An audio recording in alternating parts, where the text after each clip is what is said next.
Pakistan democratic movement کے سربراہ مولانا فضل الرحمان کو سیاست کا جادوگر کہا جائے تو بیجا نہ ہوگا۔ ملک کی سب سے بڑی مذہبی جماعت جمعیت علماء اسلام فے کا امیر ہونے کے باوجود پاکستان کے بڑے سیاسی اتحاد کا سربراہ بن جانے والے مولانا نہ صرف طالبان شدت پسندوں کا نشانہ ہیں بلکہ فوجی اسٹیبلشمنٹ سے بھی برسر پیکار ہیں۔ ان کی دونوں عناصر سے وجہ تنازع اصولی ہے۔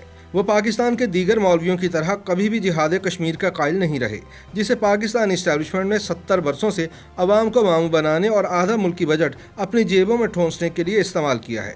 اسی طرح مولانا فضل الرحمان نہ تو جہاد افغانستان کے مخالف ہیں اور نہ ہی حمایتی، تاہم وہ طالبان طرز کے نظام کی مخالفت کرتے ہیں اور اسی وجہ سے ان پر اب تک 3 خوفناک خودکش حملے بھی ہو چکے ہیں، جن میں 45 لوگ مارے گئے۔ طالبان طرز کی حکومت سے متعلق مولانا کا ہمیشہ سے یہ موقف رہا ہے کہ اسلام اللہ کا ہے، طالبان کا نہیں، اور وہ اللہ رب العزت کا اسلام لے کر آگے چلیں گے، طالبان کا نہیں۔ اسی طرح مولانا کا فوجی اسٹیبلشمنٹ کے ساتھ بھی اختلاف اصولی ہے اور وہ اس موقف کے قائل ہیں کہ سیاست میں مداخلت سے فوج نہ صرف اپنے ادارے کی ساکھ خراب کرتی ہے بلکہ سیاست کو بھی پراگندہ کرتی ہے۔ مولانا فضل الرحمان اپنے آپ کو ایک غریب مولوی کے بیٹے کی حیثیت سے متعارف کراتے ہیں۔ ان کے والد مفتی محمود ذوالفقار علی بھٹو دور میں اپوزیشن لیڈر اور خیبر پختونخوا کے سابق وزیر اعلیٰ رہ چکے ہیں۔ مولانا فضل الرحمان نے اپنے والد کے نقش قدم پر چلتے ہوئے دینی مدارس سے تعلیم حاصل کی۔ ان کی تربیت ڈیرہ اسماعیل خان کے دیہی ماحول میں ہوئی۔ مفتی محمود سیاسی اور دینی مصروفیات کی وجہ سے گھر سے دور رہتے تھے۔ ان کی پرورش ان کے چچا خلیفہ محمد نے کی۔ وہ گاؤں کے پرائمری اسکول میں بھی پڑھنے جاتے تھے۔ جب وہ 6ٹھی جماعت میں پہنچے تو ان کے والد مفتی محمود نے یکسوئی کے ساتھ تعلیم حاصل کرنے کی غرض سے انہیں گھر سے دور ملتان مدرسہ قاسم العلوم بھیج دیا۔ یہاں انہوں نے مدرسے کے ساتھ ساتھ میٹرک تک تعلیم بھی حاصل کی، جس کے بعد انہیں خالص دینی تعلیم کے لیے ڈیرہ غازی خان کی تحصیل تونسا شریف بھیج دیا گیا، جہاں وہ 1 سال سے زائد عرصہ مقیم رہے اور پھر دوبارہ ملتان آ گئے۔ انہوں نے اقوڑہ خٹک میں بھی 8 سال تک دینی تعلیم حاصل کی۔ دوران تعلیم انہیں اپنے اساتذہ سے خوب ڈنڈے بھی کھانا پڑے۔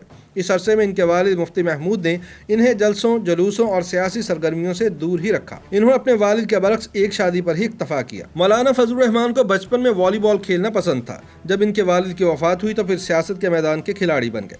مولانا فضل الرحمان کی پیدائش کے 3 سال بعد جمعیت علماء اسلام پاکستان کا قیام سن 1956 میں عمل میں آیا۔ سن 1970 میں ان کے والد مفتی محمود ڈیرہ اسماعیل خان سے ذوالفقار علی بھٹو کو ہرا کر قومی اسمبلی کے رکن منتخب ہوئے۔ وہ سن 1973 کے آئین کی تشکیل اور اس میں اسلامی دفعات شامل کرنے میں سرگرم رہے۔ اپنے والد مفتی محمود کی وفات کے بعد مولانا فضل الرحمان محض 27 برس کی عمر میں JUI کے امیر چن لیے گئے۔ ان کی دستار بندی پر پارٹی میں اختلافات پیدا ہوئے تو پھر JUI دھڑوں میں تقسیم ہو گئی، جن میں JUI فے مولانا فضل الرحمان اور JUI سین یعنی مولانا سمیع الحق گروپ زیادہ مشہور ہوئے، لیکن عملی طور پر کوئی دھڑا بھی ملکی سیاست کے میدان خارزار میں اپنے آپ کو منوانے میں کامیاب نہ ہو سکا۔ یوں اپنے مکتب فکر کے سب سے بڑے فکری اور سیاسی رہنما کا قرہ بھی مولانا کے نام ہی نکلا۔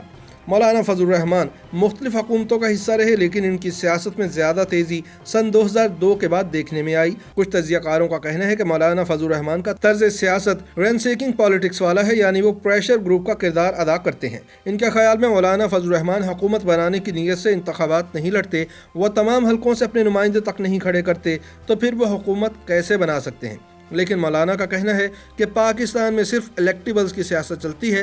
اگر JUI فے سارے حلقوں سے امیدوار کھڑے بھی کر دے تو اس کے نتائج پر زیادہ اثر نہیں پڑے گا۔ لیکن یہ ایک حقیقت ہے کہ انتہا پسندی اور شدت پسندی کے بھوت سے نمٹنے کے لیے مولانا نے ہمیشہ مثبت سیاست کی ہے اور مولانا سمیع الحق کی طرح فادر آف طالبان بننے کی کوشش نہیں کی۔ کہا جاتا ہے کہ جب طالبان کی بڑھتی ہوئی دہشت گردی کے باعث جمعیت علماء اسلام فے کی مجلس شورا نے اس تجویز پر بحث کی کہ ان کی جماعت سیاست سے علیحدہ ہو جائے تو ہر جانب سے یہی رائے آئی کہ ایسا کرنے سے شدت پسند طالبان کے لیے میدان زیادہ وسیع ہو جائے گا اور ان کے بیانیوں کو تقویت ملے گی۔ مولانا فضل الرحمان دھاندلی کے دعووں کے باوجود نظام کے اندر رہ کر جمہوری جدوجہد کرنے کے قائل رہے ہیں، لیکن ان کا کہنا ہے کہ یہ کیوں سمجھا جاتا ہے کہ ہم معذرت خواہانہ سیاست کریں اور سیاست میں مداخلت کرنے والی قوتوں کے نام نہ لیں۔ ان کا یہ بھی موقف ہے کہ اگر ہم فوج کے ادارے کی عزت کرتے ہیں تو اس ادارے کو بھی سیاستدانوں کی عزت و تکریم کا خیال رکھنا چاہیے۔ مولانا سیاست میں فوج کی مداخلت کے سخت ترین مخالف ہیں اور ان کا موقف ہے کہ فوج نے سیاست میں بار بار مداخلت کر کے نہ صرف اپنے ادارے کی ساکھ برباد کی ہے بلکہ پاکستانی سیاست کو بھی پراگندہ کیا ہے۔ پاکستانی اسٹیبلشمنٹ کے خلاف مولانا کا کیس ہے کہ اس نے سن 2018 کے الیکشن میں وسیع پیمانے پر دھاندلی کروائی اور عمران خان کو وزیر اعظم بننے کے لیے ہر اوچھا ہتھ کنڈا استعمال کیا۔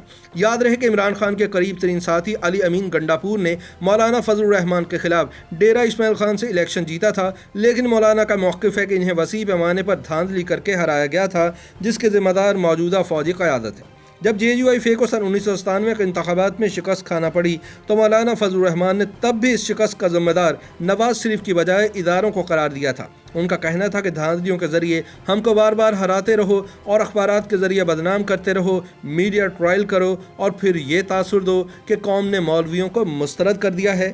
مولانا فضل الرحمان حساس اداروں کے خلاف بھی کھل کر سامنے آئے۔ 2 جولائی سن 2000 کو ان کا ایک انٹرویو جنگ سنڈے میگزین میں شائع ہوا، جس میں انہوں نے کہا کہ ہمارے ملک میں ہر وقت فوج حاکم ہے، فوج جب چاہے حکومت تبدیل کر سکتی ہے، نہ آئین اس کو روکتا ہے، نہ عوام، اور نہ ہی ان کی نظر میں قوم کے فیصلوں کی کوئی اہمیت ہے۔ 20 اکتوبر سن 2001 کو مولانا کا ایک اور انٹرویو سامنے آیا، جس میں انہوں نے کہا کہ مجھے فوج کے کردار پر شک ہے، مجھے اس کے سپہ سالار پر شک ہے، میں قوم کو بلا رہا ہوں آئے اور اپنے ملک کو بچائے۔ فوج نے کبھی کسی ملک کا جغرافیہ نہیں بچایا۔ مولانا فضل الرحمان نے مزید کہا کہ میں ایجنسیوں کی ملکی سیاست میں مداخلت کا سخت مخالف ہوں، یہ عوام کی سوچ کے خلاف کام کرتے ہیں، جس سے ملک کا ڈھانچہ ہل جاتا ہے، جس سے عوام کا اعتماد ٹوٹ جاتا ہے اور جس سے تباہی پھیلتی ہے۔ مولانا فضل الرحمان کا کہنا تھا کہ دھاندلی ہو رہی ہو تو پھر یہ بھی ہمارا فرض بنتا ہے کہ ہم یہ تاثر دیں کہ ہم اس ملک میں معذرت خواہانہ سیاست نہیں کرتے، پھر ہم اسمبلی سے باہر لڑیں گے، فرنٹ لائن پر قوم ہو اور ان کی قسمت کے فیصلے پس پردہ ہوں، ہم ایسی سیاست کو نہیں مانتے، اس لیے اسمبلیوں سے باہر بھی لڑنا پڑ جائے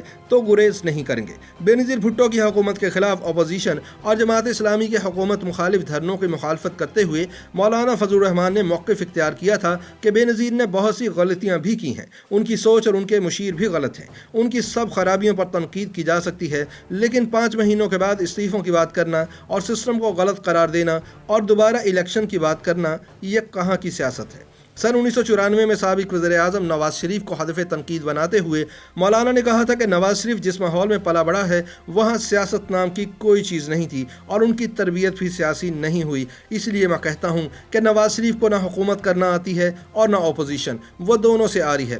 مولانا فضل الرحمان شاید پاکستان کے واحد مذہبی اور سیاسی رہنما ہیں جو ایک تواتر کے ساتھ پچھلے کئی برسوں سے فوج کے سیاسی کردار کے خلاف جنگ لڑ رہے ہیں، اور اب تو سابق وزیر اعظم نواز شریف بھی مولانا کی لائن پر چلتے نظر آتے ہیں۔ ملک کی سب سے بڑی مذہبی جماعت کے سربراہ ہوتے ہوئے بھی مولانا فضل الرحمان اپنے نظریات میں اعتدال پسندی کا قائل نظر آتے ہیں۔ انہوں نے سیاسی طور پر پرویز مشرف کے خلاف بیانات دینے شروع کیے، لیکن اس عرصے میں اسلام آباد میں واقع لال مسجد انتظامیہ سے دوری رکھی اور فوجی آپریشن کو بھی دور سے ہی دیکھا۔ وہ سیاسی اور مذہبی اتحادوں میں بھی ہر مکتب فکر کی شمولیت پر یقین رکھتے ہیں۔ وہ جہاد کشمیر کے کبھی بھی قائل نہیں رہے اور انہوں نے جہاد افغانستان کی مخالفت نہیں کی، تاہم وہ طالبان طرز کے نظام کے بھی حامی نہیں۔ وہ پاکستان کے پہلے مذہبی رہنما تھے جس نے خود کش حملوں کے خلاف آواز بلند کی، اور اس کے بعد دیگر مفتیان نے بھی ان کے موقف کی تائید کی۔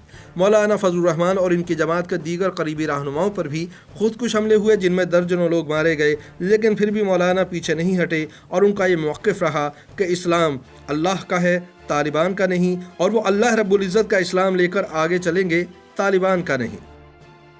YouTube پر گوگلی نیوز دیکھنے کے لیے youtube.com کی سرچ بار میں googly news T V type کریں۔ گوگلی نیوز کے پیج پر سرخ رنگ کے سبسکرپشن والے بٹن پر کلک کرنا نہ بھولیے۔ YouTube پیج پر اپلوڈ ہونے والی ویڈیوز سے باخبر رہنے کے لیے بیل آئیکن پر کلک کیجیے۔ آپ کو ہر نئی ویڈیو کے بارے میں نوٹیفیکیشن موصول ہو جائے گا۔